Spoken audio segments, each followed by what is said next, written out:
Fox's Laura Ingram uncovers emails showing Obama White House's Burisma meeting with Ukrainians over payments to Hunter Biden. Link to Whistleblower found.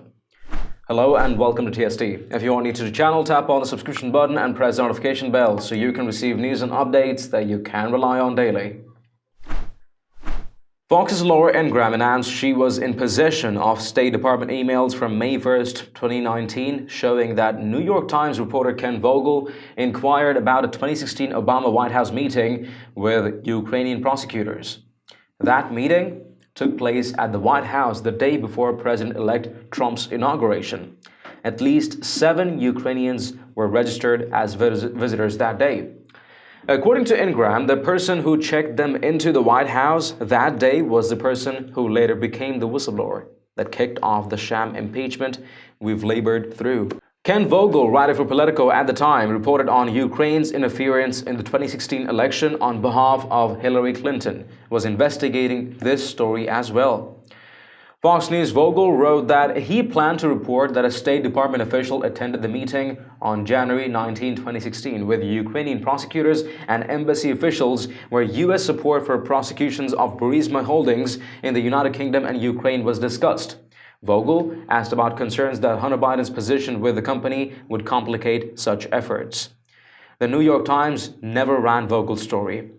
According to investigative reporter Paul Sperry, writing for Real Clear Investigations, federal documents reveal that the 33-year-old whistleblower is a registered Democrat held over from the Obama White House who has previously worked with former Vice President Joe Biden and worked for former CIA Director John Brennan, a vocal critic of Trump who helped initiate the Russia collusion investigation of the Trump campaign during the 2016 election.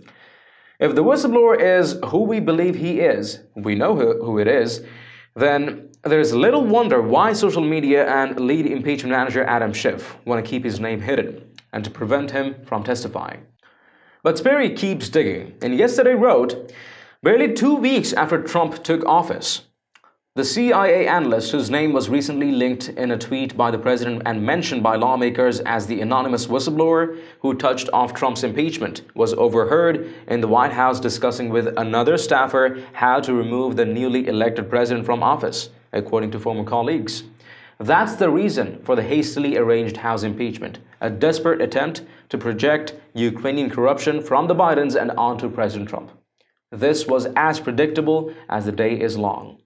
Corrupt Democrats are scrambling to prevent the whistleblower from being called by President Trump's impeachment defense team. Why? Why not just throw the Bidens under the bus and move on?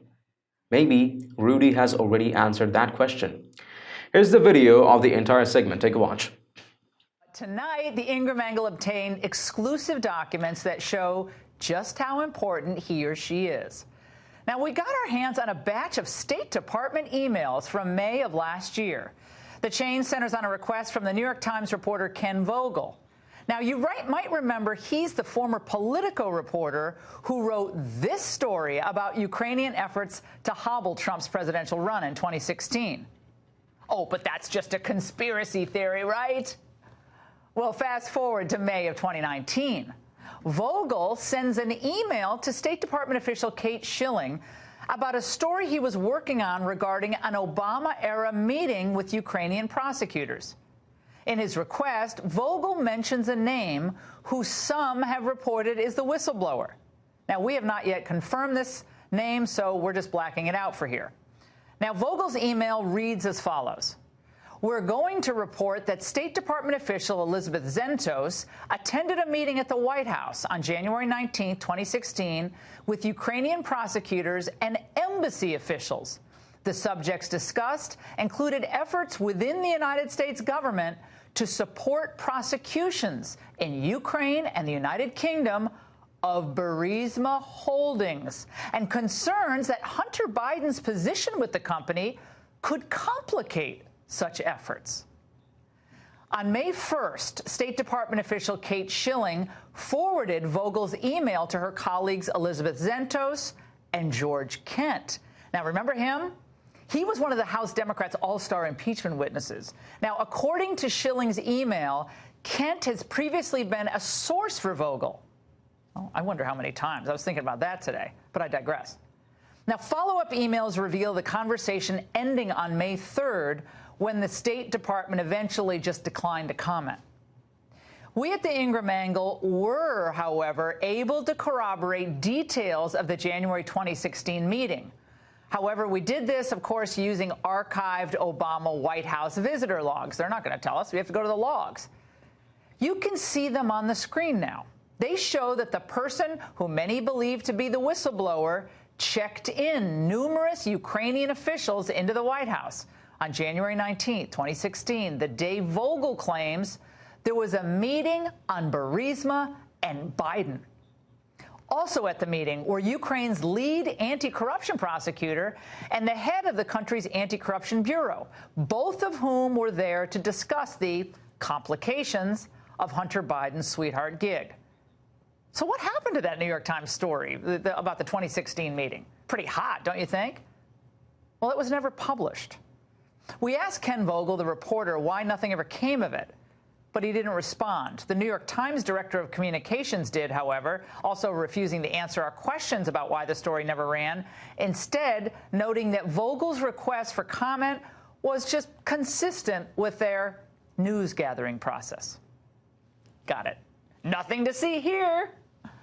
The timing of the request and the subsequent squashing of the story are very interesting. Now, let me explain why. Biden announced his candidacy on April 25, 2019.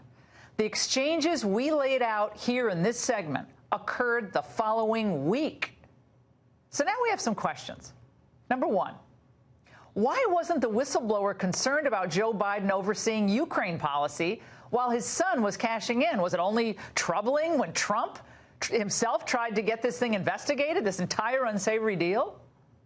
Number two, why didn't this story ever run? Did Biden's team manage to put it down? Fearing blowback from his son Hunter's dirty dealings, maybe? There's a reason Adam Schiff and now Chuck Schumer fume, as they did tonight, over the very idea of Hunter Biden testifying. They know in their heart of hearts that Ukrainian corruption reached back all the way to the Obama administration, and they did nothing. His testimony would also force the Democrats to admit that their 2020 frontrunner oversaw U.S. policy in Ukraine while his own son was bilking their system for $50K a month. We need more documentation on this. We want all the emails, all the text messages. We want to see exactly what was happening inside that State Department last year and then in the White House in January 2016, when these meetings were taking place and when the effort to kind of respond to this New York Times reporter was playing out. There's a lot more to uncover, and we hope here's the video of the entire segment. Take a watch. Media will actually start thinking this is as big a story as it is. Their white hats had the goods the entire time. They just fell right into the trap. Share your thoughts and opinions in the comments down below. And haven't you checked out the official TST store yet? It has a variety of Patriot-themed custom t-shirts, sweatshirts, mugs, phone cases, and tons more. Make sure to take a look and maybe help us out picking some products for yourself and your loved ones at great prices. It does make a huge difference to what we're doing here. Link in the description below. If you've liked this report, let us know by tapping the like button down below. Share the news among friends and family, and don't forget to subscribe to our channel. Thank you for watching. Stay tuned for more news and updates on TST. This is David Ravine, and I'll catch you in the next one. Till then, take care.